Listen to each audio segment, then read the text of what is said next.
Dear students, today we are going to start three-dimensional coordinate geometry, which you have already studied in class 11th, right? Okay, so just like in two-dimensional, we have x-axis and y-axis. Similarly, in three-dimensional coordinate geometry, we have three dimensions: x-axis, y-axis, and z-axis. O is the origin. Now, for example, if we take a rectangular parallelepiped in which the side OA is taken as small a, side OB is taken as small b, and side OC is taken as small c. Now we shall find out coordinates of the vertices of this rectangular parallelepiped. Now point A lies on the x-axis. Now because the length OA is A and point A is on x-axis, therefore its y and z coordinates will be 0. So coordinates of the point A are a, 0, 0. Similarly, point B lies on the y-axis and length OB is B. So therefore coordinates of B are 0, B, 0. Point C lies on z-axis, and since length OC is C, therefore coordinates of C are 0, 0, C. Now let's come to the point D. Point D lies in x and y plane. You can see from the figure. Point D lies on xy plane. Now on xy plane, what is the coordinate z?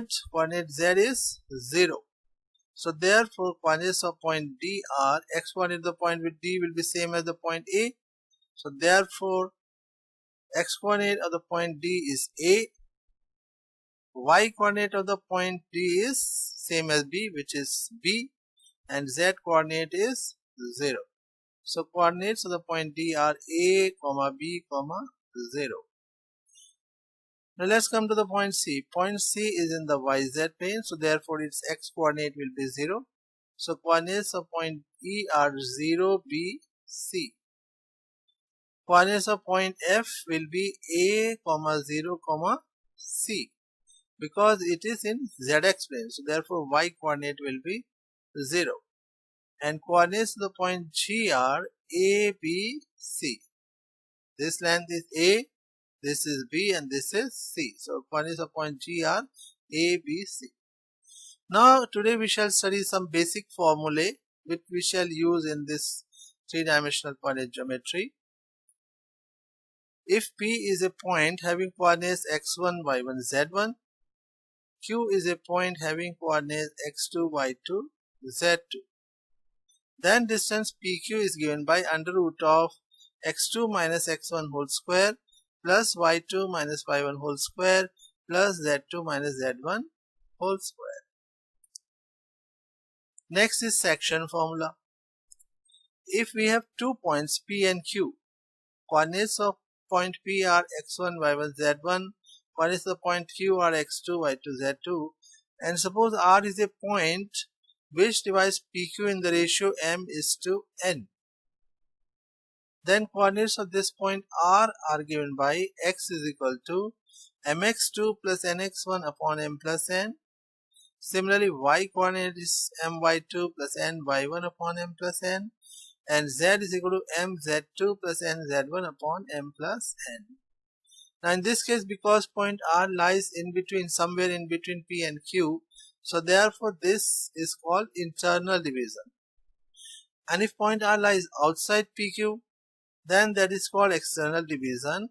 And in that case, the formulae we use are given by this: x is equal to mx2 minus nx1 upon m minus n, y is my2 minus ny1 upon m minus n, and z is equal to mz2 minus nz1 upon m minus n.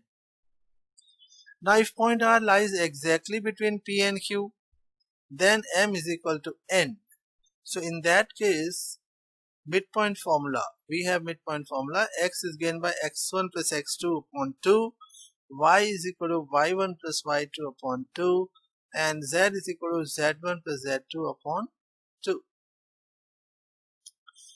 And in place of m and n, if we take it as lambda is to 1, so if point R divides PQ in the ratio lambda is to 1, then x is given by lambda x2 plus x1 upon lambda plus 1, y is lambda y2 plus y1 upon lambda plus 1, and z is given by lambda z2 plus z1 upon lambda plus 1.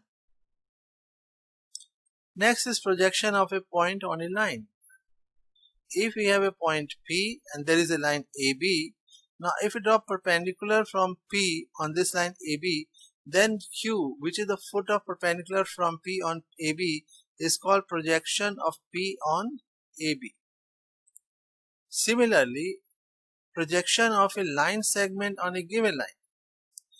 If AB is a line and CD is also another line, then projection of AB on CD is given by this portion A dash B dash.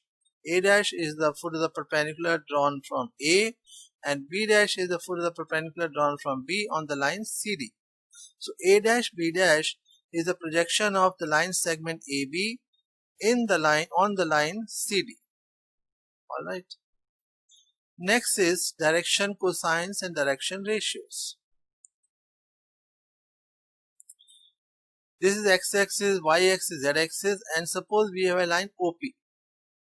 Now if OP is a line which makes angle alpha with the positive direction of x-axis, angle beta with the positive direction of y-axis, and angle gamma with the positive direction of z-axis, then cos alpha, cos beta, cos gamma, these are called direction cosines of the line OP.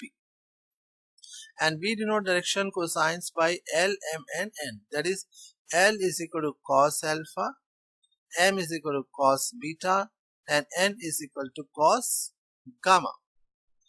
So using this definition, we can find out direction cosines of the coordinate axis. For example, if you want to find direction cosines of x-axis. Now x-axis, for x-axis, what will be alpha? Alpha will be 0. Beta is 90 degree and gamma is also 90 degree. So therefore direction cosines of x-axis will be given by cos 0, cos 90, cos 90, that is 1, 0, 0. Similarly for y-axis makes 90 degree with x-axis, so alpha is 90, beta is 0, gamma is 90. So direction cosines of y-axis are cos 90, cos 0, cos 90, that is 0, 1, 0. And similarly direction cosines of z-axis are given by 0, 0 and 1. Now relation between direction cosine element is given by L square plus M square plus N square is equal to 1. This is the condition which direction cosines of a line will always satisfy. Now we come to direction ratios, also known as direction numbers. Any numbers which are proportional to direction cosines are called direction ratios or direction numbers. And there is a corollary. We are not going to give the proof of this. Direction ratios of the line joining the 2 points. One is point P, x1, y, z1, and second is point Q, x2, y2, z2. Then direction cosines of the direction ratio of the line joining these 2 points are given by x2 minus x1, y2 minus y1, z2 minus z1. You can also take direction ratio x1 minus x2, y1 minus y2, and z1 minus z2. Now we come to obtain the relation between direction cosines and direction ratios. We are not going to give the proof of this also. You must know this formula. You have already studied in class 11. If ABC are direction ratios of a line and LMN are the direction cosines of the same line, then L is given by plus minus A upon under root A square plus B square plus C square. M is equal to plus minus B upon under root A square plus B square plus C square. and n is equal to plus minus c upon under root of a square plus b square plus c square, right? And from here you can see that these formulae will satisfy L square plus m square plus n square is equal to 1. Then there is one more formula, projection of the join of 2 points on a line.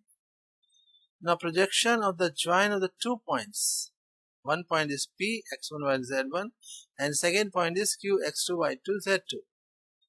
And if we take join of these 2 points and we have a line whose direction cosines are element, then projection of the line PQ on the line having LMNH direction cosines is given by x2 minus x1 into L plus y2 minus y1 into M plus z2 minus z1 into N. So these are the sum formulae. Today we have discussed these formulae. My request is that you please go through all these formulae and kindly remember all these formulae. We shall be using all these formulae very often, and in the next lecture we shall take up some examples. Okay, so that we shall do next time, but please go through this formulae and remember this formulae. Thank you.